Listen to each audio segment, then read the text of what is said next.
So your personal brand positioning statement, now all of you need this. You think you don't, but you do. It's your elevator pitch. It's literally you get in the room with someone who's the CEO of a company, can give you that job or that promotion, and they say, what do you do? What's your branding strapline? And if you basically go, I work in recruitment or I'm a headhunter or whatever, you failed. A brand strapline. So Nike have just do it. Apple have think different. I have the only CEO with a mohawk. Now you have to have something which stands out. I also use things like the world's most recommended LinkedIn marketing entrepreneur, keynote speaker, best-selling author, and so forth as a point of difference. You need a strapline too. So if I show you, for example, that your headline follows you around, you have to think about how your headline is constantly marketing you, like the Nike logo markets them, or the Apple logo markets them, or my mohawk markets me. So it's the same thing. Effectively, the Nike swoosh is my mohawk. It's the same thing. You need something too, though, to differentiate yourself. Because everywhere on LinkedIn, your headline follows you around. Whether you like it or not, it follows you around. So it's constantly marketing you, or not, as the case may be. But you're in charge, yes?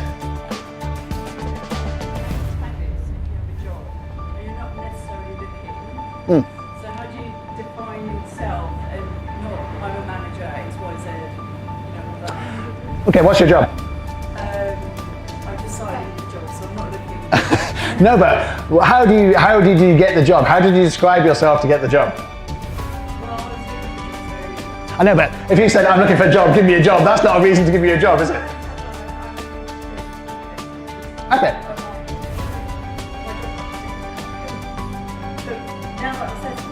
But it's not about the job, it's about you.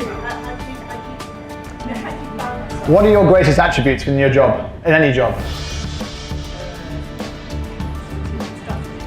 Strategy, okay. So you come up with something a bit sexier than strategy, but you can basically, the strategy guru or the strategy decision maker, or I do strategy, or, you basically, if strategy is your thing, and we work for several strategy agencies, for example. Strategy, they have keywords of strategy in their summary, in their headline, in their experience, in their blogging, in their content. Everywhere you go, become the strategy guys. We even worked for a guy in the UK, he basically called himself the strategy guy. And that was his headline, the strategy guy. So if you Googled it and you LinkedIn it, the strategy guy came up all the time because he was involved in strategy. He wanted to be known for strategy, that's it. Just like I want to be known for like LinkedIn and personal branding, so we hammer that. You've got to have basically own something, like Nike own, what they do, Apple own what they do. You have to own what you do, so you get known for that.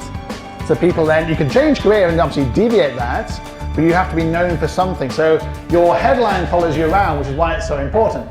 Because every time you share something, for example, your headline comes up. If you like something or you comment on something, your headline comes up. If you even get tagged, as Stacey did here, for example, your headline comes up. So everywhere you'll go, you're being marketed by somebody else because they're basically looking for you. Mine comes up, look at mine compared with this other Chris Reed. You have no idea what he does and he won't get found. Whereas mine will get found left, right and center because the amount of keywords I've got in there. Because LinkedIn's like Google, it's SEO. If you don't put the words in there to get found, you won't be found for those words. It's simple as that, just like Google. So I even appear on other people's profiles with my headline.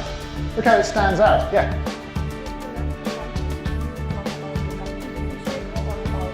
If it's your company, yes, definitely. Without a shadow of a doubt. So I'm always talking about LinkedIn or personal branding or social selling, yes.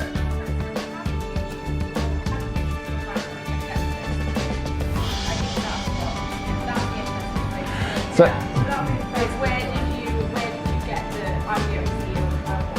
So obviously coming to Singapore, it's a very conservative society here.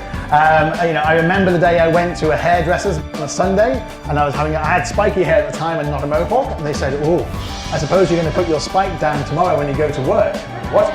Put my spike down? What do you mean? Because I lived in London for 20 years and no one put their spike down. So yeah, because you can't work for a company here without having that. I thought, oh, this is a good idea. I'll increase my spike as a result of it. I'll do the opposite. Because I'm quite a contrary person. So I started doing that. People started saying, oh, I love your mohawk. And as soon as people started saying that, you need a point of difference. In the UK, I didn't really have that point of difference. Whereas here, I didn't really need to make an effort in the UK. Here, I need to make an effort because no one knew who I was. And I realized if you're targeting the whole of Asia, which I do, you need to stand out. So quickly I realized that the mohawk was part of my personal branding, which got me then into talking about personal branding. So it's a natural thing. I use the phrase, it's on my LinkedIn, you know, watch your mohawk. Every single person has a metaphorical mohawk. And that every single person does. It's something that makes them stand out to somebody else. It's their key point of difference, their USP. I love this from Mike Nackey, for example. The coolest guy in Nashville, Google it to see for yourself. So we did, and he is. Brilliant. So he's challenged you on his LinkedIn for the thing he wants to be known for, which is SEO. And he says, I'm the top guy in SEO in Nashville. Imagine you came second. Imagine being the second coolest guy in Nashville. Not so cool. So your background picture is phenomenally important. If I show you this, you want to go to that rooftop bar in Shanghai. You want to go to the Ritz-Carlton there. It looks phenomenal. I'll show you this. This is Dahlia. She's a young entrepreneur here in Singapore. So she's used her background picture to actually focus on the fact she's in charge of euphoric coaching, dare to be the best you. So she's using the branding, because this is marketing. This is actually retail space. This is basically costs. LinkedIn sell this for thousands and thousands and thousands of dollars. And many of you have got blue backgrounds. It's like you're missing an opportunity to sell. It's like having the whole page of the Straits Times and not using it for advertising yourself. Don't do it. Ryan Pyle, who was here this week, is a client of ours, for example. He does this. He climbs mountains and gets filmed on the BBC climbing mountains. Absolutely phenomenal. And so he's on there, very dramatically saying, I'm on top of a mountain. That's his USP. He's an adventure on the BBC. Jane here, brilliant. Jane Anderson, humility is the new power, her branding. She's on stage, that's what she does. and then she has a book, Humble. That's her branding, that's her product marketing. Costs absolutely nothing to any of this. So she's fantastic linear, communications expert, that's what she's on about. You can do the same thing. These are not premium functions, these are free functions that you can do too. Dr. Jeff is a photographer for National Geographic. So he's put his big photograph at the top there. Fantastic, dramatic. Yes?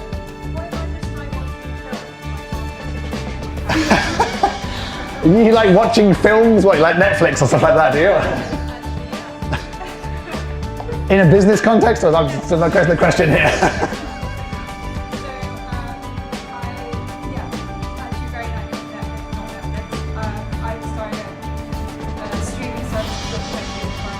Okay. So what, that's the business of me. So what I do to make me stand out above what my business is. Well, so it's your business.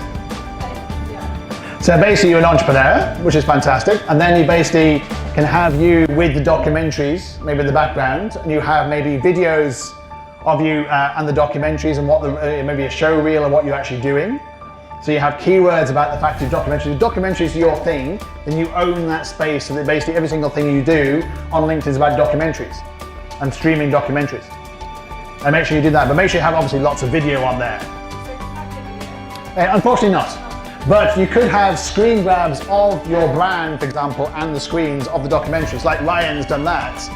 He's on TV, on BBC, for example, and he's got a picture of that, and then below he's got his show reel, and he's got episodes from his BBC documentaries. So that's exactly what Ryan does. We do lots and lots of videos with Ryan, and he has pictures of him up, Peru or in Russia or in the Himalayas or whatever. So it communicates that. We have lots linked to his YouTube channel and promoting his BBC series, which is on Amazon and Discovery Channel as well. So it's quite easy to do because LinkedIn is very visual.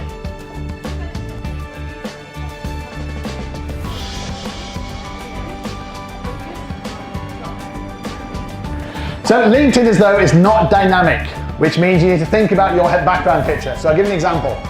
The reason why there's a big gap here is because LinkedIn is not dynamic. So my picture on my laptop is there, my picture on my mobile is there. So if you put something in the middle here, the picture goes over the top of it. So it's not clever. So that's why there's always, we look at that part up there as being consistent with this part here. So you have to design that in such a way that won't be taken up from the pictures, either one. So it might look funny, but actually it benefits you because of the mobile side of things. And it's 50-50. People access LinkedIn 50% on the mobile and 50% on the laptop. So you can't go to one platform or another. You've got to do both. So don't do this. lonely and young girl. And we tried to find her because she's in Singapore on that swing in that playground all by herself, and I can't find her. Human being. Albert here has got human being. As if you go through LinkedIn trying to find some kind of human being. Dave Kay's got executive demigod of Miracle Health. I'm sorry, Dave, that's not a photograph to sell Miracle Health. You need George Clooney in that picture. Shelley Shara, wife of Stephen Shara. Yes, especially as Stephen did not reciprocate. He has not got husband of Shelley Shara. Why not? He should. Because Dale has spouse of owner at Picosa Mexican restaurant. So he has no status of his own. He's merely going out with someone who owns a dodgy restaurant in Hong Kong. Lecturer at retired and enjoying time with the family. Does he look like he's enjoying time with the family? I think he'd rather be back at work. Sean here claims to be the CEO accelerating digital for global companies for a small company called HSBC. I was really impressed. I thought, wow, Sean here is the CEO. I'm connected to the CEO of HSBC. And I went to his profile. He's in charge of digital experience. That's not the same thing as being the CEO of a multi-billion-dollar company. You can't claim something you're not. And I went down his entire profile. He'd never been a CEO. You can't claim to be a CEO if you've never ever been a CEO.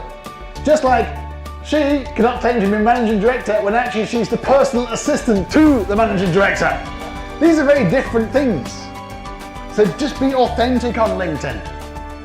Don't do this. Don't do this. Consumer and brand communications, ex-Uber, ex-Netflix, ex-Spotify. So basically all the previous jobs I had were great. This one's shit. That's what you're saying by doing that. You're saying, I used to be employed by really cool brands, but they didn't want me anymore, and I'm now employed by somebody else who I have not mentioned, it might be added to my profile. Absolutely terrible. And people do this. You work for Google, and normally you get ex-Google if you pay WeWork. I'm an ex-Googler. I'm an ex-Googler. This guy's gone, it's not big enough for him to do that. He's gone, Google, ex-McKinsey, ex-Goldman Sachs. As if that's going to make anyone think he's a good guy, especially in Malaysia at the moment. But why would you do that? Don't do that. Where you are now should be good enough. Talk about your experience, sure, but not in your headline. Don't make it sound like these companies were better than the one you now work for, which is what this does.